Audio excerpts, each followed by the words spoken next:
তো এই যে তোমাদের এই রক্তদাতা সংগঠন, এখান থেকে ব্লাড নিয়ে সবাই সুস্থ ভালো, কারণ তোমরা ব্লাড দিয়েছো, তোমরা এই সমাজের ফ্রেশ একদম সুন্দর স্বাস্থ্য মন মানসিকতা, তোমাদের ব্লাড মানুষকে উপকৃত করেছে। আমি শুনিনি যে বাঁধনের কোনো রক্ত নিয়ে কেউ অসুস্থ হয়ে গেছে বা আরো রোগাক্রান্ত হয়েছে। তো তোমাদেরকে আবারও আমার অন্তর থেকে অনেক দোয়া এবং শুভকামনা থাকলো। তোমরা যেন জীবনে এই মানবিক বোধ নিয়ে তোমাদের জীবনের লক্ষ্যে পৌঁছা যেতে পারো। তোমাদের সর্বোচ্চ সাফল্য কামনা করি। আয়োজক আজকে মঞ্চে যারা উপস্থিত আছেন আমি তাদের অ্যাড্রেস করিনি।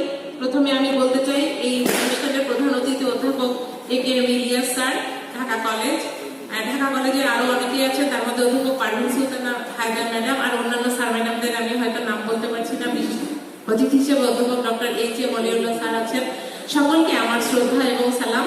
সবাইকে আমার এই অনুষ্ঠানে আসার এই সৌভাগ্য হয়েছে এবং আপনাদের পাশে বসে এই অনুষ্ঠানে আমার ফিল বা অনুভূতি ব্যক্ত করতে পেরেছি। এই জন্য আয়োজক কর্তৃপক্ষকে আবার ধন্যবাদ জানিয়ে সবাইকে শুভকামনা দিয়ে আমার কথা এখানে শেষ করছি।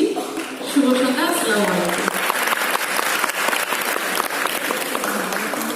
অসংখ্য ধন্যবাদ ম্যাম। বাঁধন কবিরাজ